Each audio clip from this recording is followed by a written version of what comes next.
What's up, guys? This is Tai Zen. Welcome to the cryptocurrency.market channel. This is a trading, investing, and entrepreneurship channel. And I'm broadcasting in the beautiful city of Ho Chi Minh City right now. I'm in District 1 next to the Opera House. And I got my cousin, Grant, from the US. He's from around the Houston area. Say hello, Grant. Hey guys, my name is Grant. I'm originally from Houston, Texas, but right now I'm living in Ho Chi Minh City, and me and Natai right here are gonna have a little discussion about entrepreneurship. So, I was just asking Grant about what he thought about our last couple of discussions, and he was saying that he's still thinking about it. There's some private stuff that. Confidential, personal confidential stuff that he has to make decisions on, some regards to his money and his finances. So I won't talk about that or share that with you guys. But I wanted to share with you about, I wanted to talk to Grant about making financial decisions, right? Yeah. The way that we tend to work, right? When it comes to making financial decisions, right? When we make financial decisions, it's very common. Let's just use, for example, things that people are used to making financial decisions about. Okay, so for example, let's just say that you buy a car in the U.S. The average car that people buy is around $25,000 to $35,000, or so somewhere around that area, okay? In Vietnam, that same car would be anywhere around $65,000 to almost $100,000, okay? So whether you're in Vietnam or you're in America, that's a big financial decision. If you buy a house in North Dallas, where I used to live, it's around close to $400,000, and then that same house, or a much smaller house than that, in Ho Chi Minh City right here would be like close to $1 million. Okay, so it's a huge price tag, right? And what happens is when we go make a purchase like that, whether it's a car, a house, or even something like a laptop that costs $1,000 or $2,000, right? If you notice that, we go do research on it. We go look it up online. We ask our friends. We ask our friends first, hey, what do you think about this laptop, this car, this house? And then we go do research online. Hey, and obviously the bigger the price tag, like the house versus the laptop, then what happens is it requires more time for us to do research, especially if we've never bought that before, or especially if it's a big price tag, right? And so oftentimes we will say to ourselves, like, you know what, let me do some more research on this laptop. Let me think about this car. And we go online, we compare Model A versus Model B versus Model C, and all the accessories and everything. Same thing with the house. Hey, we buy this house at a 5% interest rate versus a 7% interest rate, versus a 20-year loan versus a 30-year loan, right? So what I strongly recommend is whether any type of financial decision, whether you make the money to spend the money on a car, a house, a laptop, or make an investment decision to invest that money into buying bitcoins or cryptocurrencies or anything, real estate, anything, right? Is you gather all the data that you need, and when you realize that, hey man, I have all the data that I need, and you make a decision right then and there. Don't ever say to yourself, like, I need more time. Let me think about it. Let me see what other stuff do I often hear. What are some of the other stuff, Eric? I got my friend Eric off the camera here on the side also. Saying, let me ask somebody else. Let me ask my friend. We say I need to talk to somebody else first. I need to, talk to my friend, talk to my family member, talk to my sibling or my spouse, or we say we need to talk to somebody else in the thought that they're going to give us some insight that we haven't already uncovered in all of our research. Yeah. Now, so whenever you make a financial decision, right, that's important to you, Get the decision off on third party. Yeah. Well, oftentimes we'll ask somebody, and there's a difference between, like, let's say if I ask you for accurate information, then that's okay. Like, hey, if I ask you like for accurate information so it can help me make the decision, that's okay when you're asking questions to collect data. However, oftentimes people don't know the difference between the two, and they, instead of asking questions to collect data so they can make an informed decision, what happens is they ask questions hoping that somebody else will make that decision for them. Okay, so hey, here are some examples, right, of asking questions so that somebody else makes a decision for me, right? So, hey Grant, what do you think about college A versus college B? Hey, what do you think about laptop A versus laptop B? Hey, what do you think about the Apple phones versus the Samsung phones? Hey, what do you think about the Dell computers versus the HP computers? Hey, what do you think about, restaurant A versus restaurant B? What do you think about this movie, Avengers versus Iron Man, or Iron Man versus Spider-Man, right? What do you think about car A versus car B? What do you think about this neighborhood in District 1 versus District 2? This house in District 1 versus this house in District 2.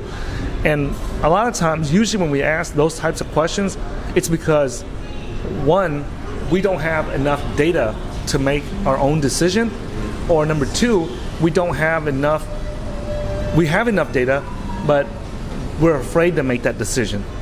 And so being an entrepreneur or being a trader or an investor or anything like that deals with money, you got to learn how to make decisions and make it quick. And when I say make it quick, I'm not talking about like, hey, like I ask you or you go to a car dealer and then you make a decision right there. I'm talking about when we say make a quick decision, what that means is that when you collect all the data that you have, that you need to make a decision right there. And when I first, like many of my viewers, they know that I came to America as a Vietnamese refugee after the war between the U.S. and Vietnam. I grew up very poor in America, in the ghetto near Houston. And then, I never finished high school. I barely finished the 11th grade. And then I got involved with the wrong people, got involved with drugs, went to prison for nearly 14 years. And I was in prison from the time I was 18 years old to my mid-30s. And when I got out in my mid-30s, with no high school degree, no college degree, no nothing, I was able to become financially free and not have to work a day job anymore within like 11 years. So I've been retired since I was in my mid-40s, right? So you have to ask, like, how did I do that? Well, one of the things that I did that other people wouldn't do was that no matter how tough it was to make a decision, when I needed to make a decision, I would make it. I would make that decision, and I would not wait for someone else to tell me to make that decision, right? And especially if it's like a $10 decision, $20 decision, $100,000, $2,000, $5,000, $10,000 decision, I just made it myself. The only time that I consulted on I need someone else's help to make a decision was when I bought a new car for the first time in my life in 2009, and that was like 2.5 years after I got out of prison. I bought a new car for the first time in my life, and that was a really, really big event for me. And it was, it was an expensive price tag for me at that time. Right now, it would not be anything to buy that same car, right? But back then, it was just a little Mazda economy car, but it was new, and I had never bought a new car. No one had ever bought a new car in my life, in my family before, and so to me, that was a very big thing. So it was, a big decision to make, and I did not make a lot of money at that time. I barely made above minimum wage at that time in the U.S. So I needed help making that decision, and then later on, I bought a house that was over $200,000, and I needed help making a decision on that because I did not know how to make the right decision. So I asked my business partner, LeonFood.com, to help me make the decision on that because he has bought several houses already up until that point. So he knew how to make a better financial decision than I did. So I borrowed his decision-making ability to help me make a accurate decision or a good decision for me and my family for my house, right? So, like, I won't go into details the personal financial decisions that you have to make today because it affects the people around you, right? That's personal and private.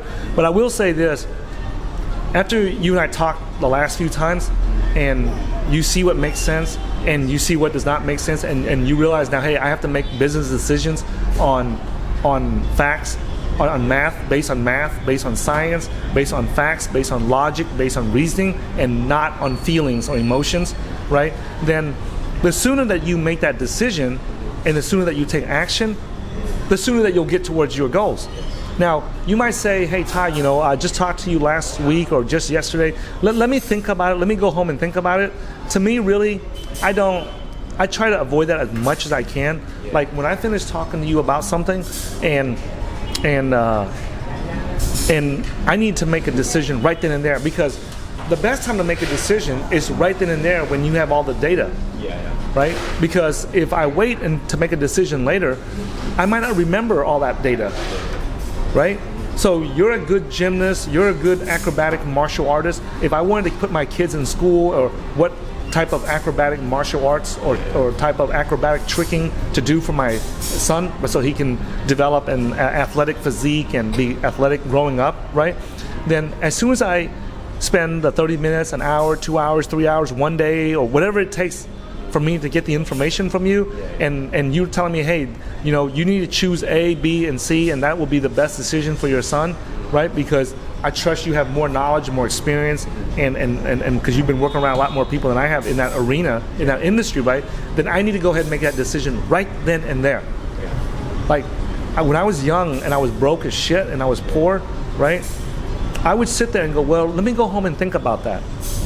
And what that really meant was, you know what? I'm too afraid to make that decision right now, and I don't want to make that decision right now, right? Because I'm afraid if I make the decision, it might be a wrong decision. So let me go home and think about it. And what that really means is that let me just go home and delay that, right? Because I'm incapable of making a decision right here and right now. So if you look at this, right? If you look at how many times in your life have you made a $1 decision? Like you buy a water bottle, you buy a pencil, you buy a piece of paper, you buy a pack of candy, right? You've made a $1 decision, I don't know, thousands of times in your life, right? Okay, what about a $100 decision? Yeah, quite a bit. Okay, now how about a $10,000 decision? I'll bet you can remember every time you had to make a $10,000 decision in your life. I haven't made one. I haven't made one of those yet, but if I did, I would definitely remember that for sure. So,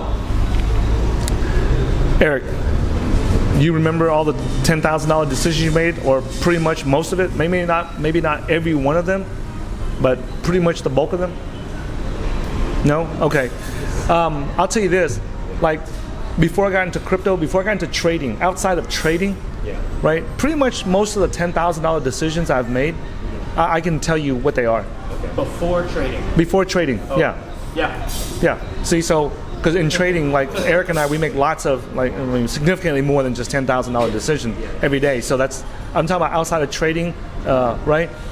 The reason why, and I can tell, for example, like my car was around $16,000 at that time.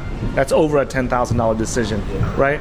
My house was $220,000 at the time. That's over a $10,000 decision, right?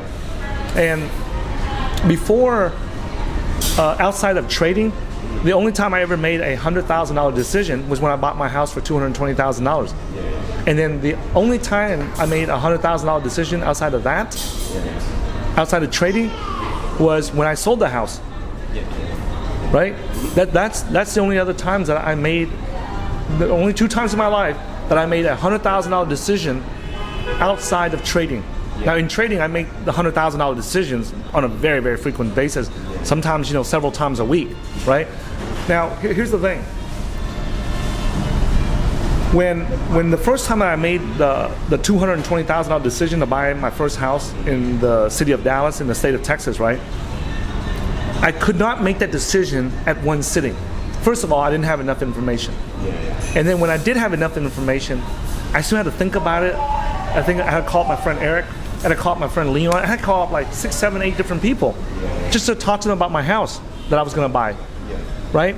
Because I was scared to death to make the wrong decision. So that's why I thought, hey, let me talk to this guy, let me talk to this guy, hey, what do you think, man? Here are the numbers here, what do you think, right? And it took a while before I finally talked to my business partner, LeonFu.com, where he was the one that finally helped me make the accurate decisions on my house, right? And if you look at it, the reason why I had to take this much amount of time, like several months, we looked at the house at the beginning of 2012. We went shopping for a house, and I didn't buy the house, didn't close on the house and move into the new house until the end of September. No, the end of August, which is 8 total months. Right? So if you think about it, right, every time we make a decision, a financial decision, it sucks up a lot of mental energy. And I did not have enough mental energy to make a $200,000 decision. So because of that, I had to make a little bit of it each day. Right? Here's the decision I have to make. I make a little bit here, a little bit of it in January, a little bit of it in February, a little bit in March, a little bit of April, and all the way up. So it took me 8 months, okay, to make the decision to sell the house. Okay, I mean to buy the house. Now, fast forward 7 years later, and I get ready to sell the house, right? How long did it take me to make a decision to sell the house? Meaning, like when the buyer came and offered me the house, how long did it take me to make a decision on it? I think less time than that. It's significantly less. It only took me like less than to make the decision. Yes, and I agreed to that price, right? I did that in probably less than 5 or 10 minutes. Oh wow. Yeah. And then it took like about 3 weeks to do the paperwork, and then I closed on the house, and then I finished selling the house, and they transferred the money to my bank account. Okay. Now, what was the difference between the 3 weeks versus the 8 months? I believe that you probably had the information already ready, and then so I'm guessing that you probably had the information already ready, and then you were already adamant about just selling the house in general. Yeah. Well, before I didn't know what the process was. All the paperwork, all the title paperwork, all the inspection, all the preparation to sell the house. I didn't know that. So I didn't know how to make decisions on that. But now I did. Like, I was making decisions very quick. Hey, this needs to be fixed before I can sell it. Boom. Hey, you know what? The buyer said, hey, I need you to fix this before I buy your house. Boom, I did it. It was just very, very quick. Like, whatever, like, and we got rid of it very quick. Okay? Now, here's the thing. Whenever we say that we are going to, whenever we say that we need to think about it, what we're actually telling ourselves, so it's important that you know this so that when you see it happening, right, that you actually not let it happen. Okay, so when we have to make a big financial decision, we say, oh, let me think about it. So what you're doing is you go home, let me think a little bit about tonight, let me think about it a little bit about tomorrow, let me think about it the next day, let me think about it again the next day, let me think about it the next day, and hopefully, you're hoping that as the days go by, that the decision will be easier. The reality is that the decision is not going to be easier. It's easier the minute you realize that you have to make that decision. The minute you realize, like today, one of the cryptocurrencies that I'm invested in, I'm just going to make up a random coin, okay? It's called Energy, with an I, energy.world. And I woke up this morning and it crashed 30%. Right? Now, I have been meaning to buy some, right? My goal was to buy like 10,000 tokens for my 4th child, right? As an investment for the future, right? And I needed 10,000 tokens. And I woke up this morning and I looked at my phone and I saw that the price had crashed 30-something%. And I said, shit, it's even lower than what I intended to buy it at. So I jumped online, I immediately moved the money in, and I started buying it. Okay, so, and I got close to 10,000. I didn't buy the whole, the market did not give me an opportunity to buy the whole 10,000 tokens at the price that I wanted to, but I bought the bulk of it, like, the majority of it, okay? So I took action right then and there, right? And I had a couple of friends who were looking to buy the same thing. When it was down at $1.10, $1.20, that they were hesitating on it, right? And when I called him up, I said, hey man, like, did you get the tokens? And he said, no. And I said, you've been wanting to get it for a while too, and now it's at $1.05, $1.10, $1.20. Why didn't you get it then? right? It had dropped from like a dollar, I think $1.80, $1.70, $1.80 down to that price. And he and I already agreed that if it ever drops below $1.50, that's a good price. And so when it dropped below $1.50, you know, before I even brushed my teeth, I was out there on the computer trying to buy the damn thing, right? And when I called him and he said, no, I haven't bought it yet. I'm like, what are you waiting for? What are you waiting for? You and I have been talking about this for several weeks, that when the price drops below this amount, that we're going to jump in and buy it. How come you didn't buy it? Right? And he said, well, I was just, I was thinking, you know, and I was like, that's the mistake he made. He was thinking. Right? He was thinking when at the wrong time. He and I had already been thinking and made the decision a long time ago. So when I say that, make a decision right then and there when you have all the information, right? When you realize, hey, I need to make a decision about this, make the goddamn decision right then and there. Because that's the easiest time to do it. It's the most clear, and it's the most, especially when you're not emotional. Now, don't do it if you're emotional. Okay? So when me and my friend have been planning this for several weeks now, I got up, I saw that the market gave me the opportunity, I jumped in and bought it right away, whereas he wanted to think about it a little bit more. Okay? And so when the price went up, that's the price that he pays for delaying the decision-making process. And when I say decision-making, people think that, oh, you know, let me make a decision in my head. That's not a real decision. That's just half the piece of the decision. The real decision is when you make the commitment in your head to do it, and then the next thing is your commitment under your ass. You light a fire under your ass and you stand up and you go and you fucking do it. Okay?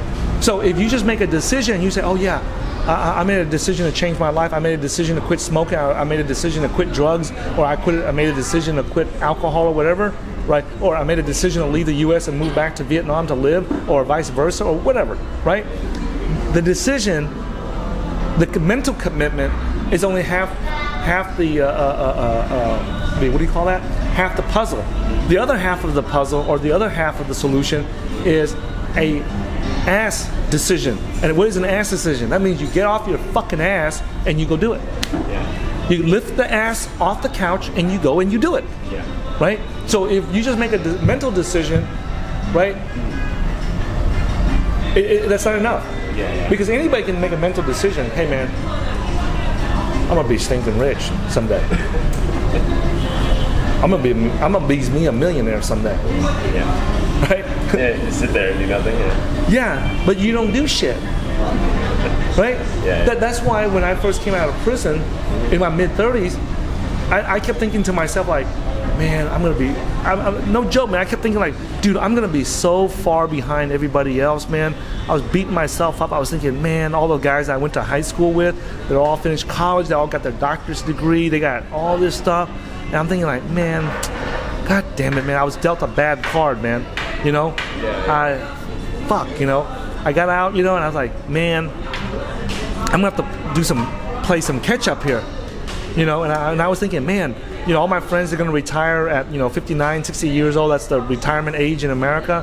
And I'll probably be still working my ass off until 70, 80 years old, you know. But the thing that gave me hope was when I came out, I saw everybody talking, but nobody taking any action. I was like, shit, man, this is going to be easy. Because nobody wants to do anything. Everybody's a good talker, but nobody does anything. And I was like, shit. That 70, 80 years old retirement, I'll bet I can do this within about 10, 12, 15 years. Matter of fact, I might be able to retire at 60 just like all my friends from school. And, you know, one thing led to another, and, you know, here I is, you know, retired in my mid-40s, right? So that lets you know that the biggest thing that allowed me to do what I'm doing now is, you know, besides obviously getting educated on how to, you know, be an entrepreneur and how to be a trader, how to be an investor and stuff. Also the other thing is that, you know, just taking more action than the next guy, right? And, you know, also it helps to take the correct and appropriate action too. You know, like you've been spending all your life doing acrobatic martial arts called tricking, right? But that has nothing to do with making money. Whereas during the 11 years that after I got out of prison, I focused 100% of my time into learning how to make money, right? And I'll use Eric as an example. When I met Eric in 2006, when I first came out of federal prison, right? From 2006 until 2006 until 2000 and you bought your first Bitcoin like in 2014? End of 13, early 2014. Okay, so 2014, 15, 16, and then you retired in 17. So about 3.5 years, right? Yeah. So he was bebopping along, was training his ass off to become a professional fighter, and he became a pro and was fighting around the country, around the world and stuff. But I kept telling him that's not going to take you to financial freedom, bro. I mean, like, yeah, you can practice doing all that in your prime when your body is physically in its prime and stuff.